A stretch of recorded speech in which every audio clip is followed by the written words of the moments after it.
Some wounds don't leave scars you can see. They don't show up on your body. They show up in the way you flinch when someone gets too close, in the way you expect disappointment before it arrives, in the quiet belief that you're somehow too much and not enough at the same time. You carry pain that has no name and no visible origin. There was no single catastrophic event you can point to. No dramatic story that explains why you feel the way you do. Just a collection of small moments that accumulated into something heavy. Something you've learned to carry alone because it doesn't seem significant enough to share. And when people ask if you're okay, you say yes. Because how do you explain a wound that never bled? How do you describe an injury that no one else can see? If you recognize this feeling, you may be carrying what psychologists call invisible wounds. And tonight, we're exploring where they come from, how they shape the adult mind, and why the weight you carry is real even when others can't see it. Invisible wounds aren't dramatic. They're the opposite. They form from experiences that seem too small to matter, a pattern of being dismissed, a childhood where your feelings were inconvenient, relationships where your needs were always secondary, moments where you learned that expressing hurt only made things worse. Psychologists often focus on capital T trauma, the kind with a clear before and after.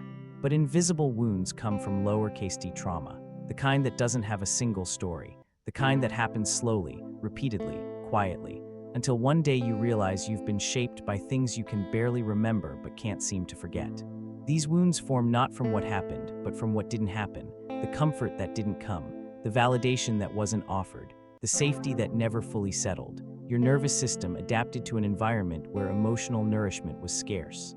And that adaptation is still running, even though the environment has changed.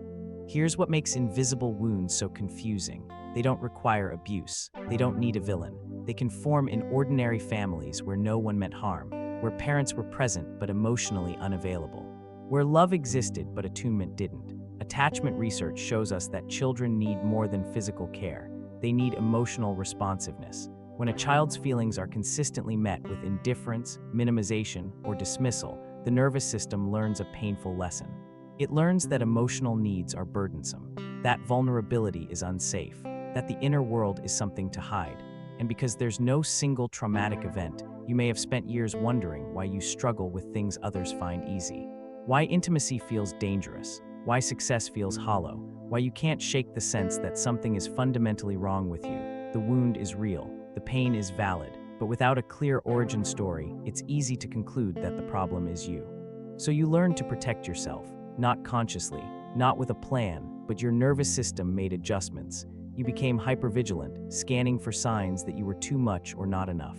You learned to read rooms, detect mood shifts, anticipate rejection before it arrived. You developed an extraordinary ability to sense what others needed while losing touch with what you needed yourself. This adaptation made you perceptive, emotionally intelligent, deeply attuned to others, but it also made connection exhausting, because you're not just interacting, you're constantly monitoring, adjusting, protecting. Your nervous system never fully relaxes because it learned that relaxation is when danger strikes. And here's the paradox.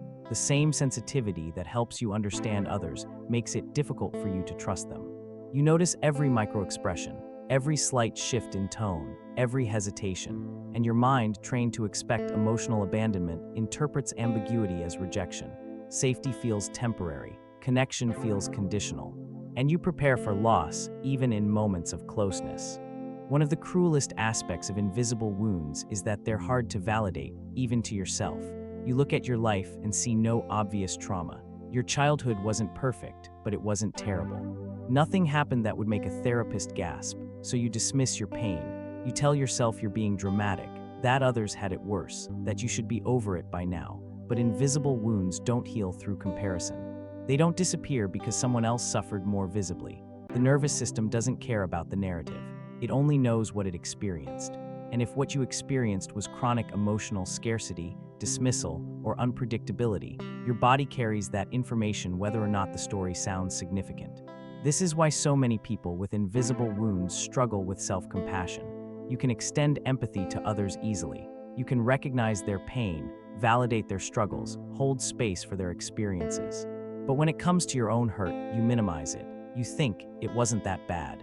And in doing so, you perpetuate the very invalidation that created the wound in the first place.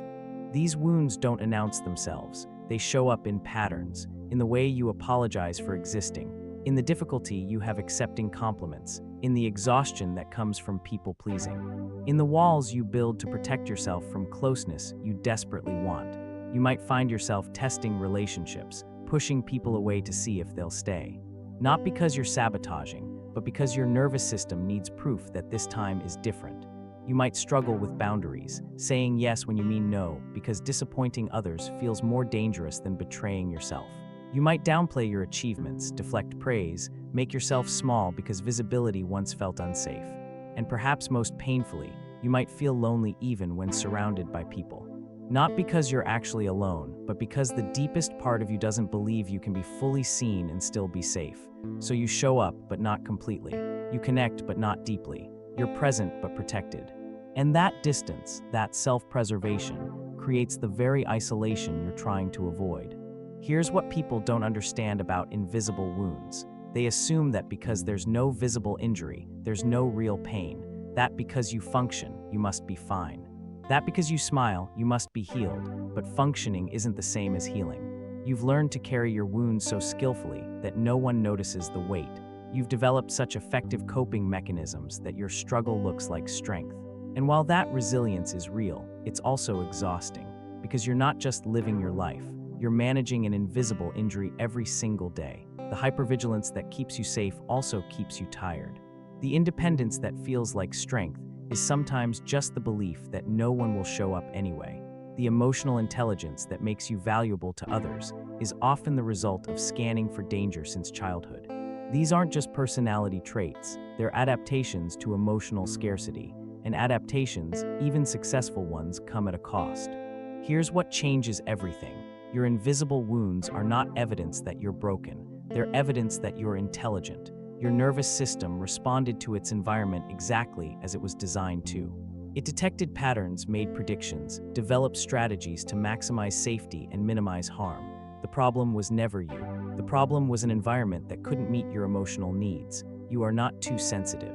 You developed sensitivity because your survival required it. You are not too guarded. You learned that openness was costly. You are not too independent. You adapted to the reality that depending on others was unreliable. Understanding this distinction is crucial. It moves you from self-blame to self-recognition. It shifts the question from what's wrong with me to what happened to me, and more importantly, how did I survive it? Because survival is what you did. Not perfectly, not painlessly, but effectively. You're still here, still functioning, still capable of connection even though connection once hurt you. That's not weakness. That's extraordinary resilience. Some people grew up in emotionally responsive environments. Their needs were met consistently. Their feelings were validated. Their nervous systems learned that the world is generally safe and people are generally reliable. That wiring produces one kind of adult. You grew up differently. Your environment taught different lessons. Your nervous system drew different conclusions, and that created different wiring. Not damaged wiring, not defective wiring. Just different wiring shaped by different experiences. Neither is superior. They're simply different adaptations to different emotional climates. And your adaptation, while painful, also gave you gifts, depth, perception.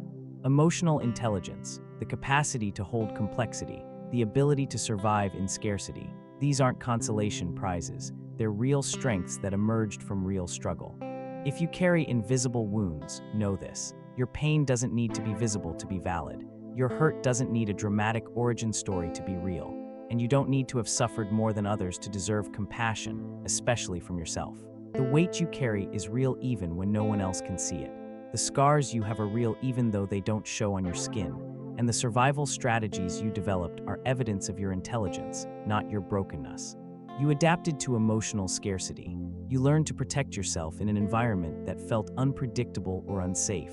And the patterns you carry now aren't character flaws. They're echoes of an environment that shaped you. There are many people walking through this world carrying wounds no one can see. You're not alone in that experience. And the invisible nature of your pain doesn't make it any less deserving of recognition, validation, and care. You were never broken, you were adapting, and there is profound dignity in the way you survived.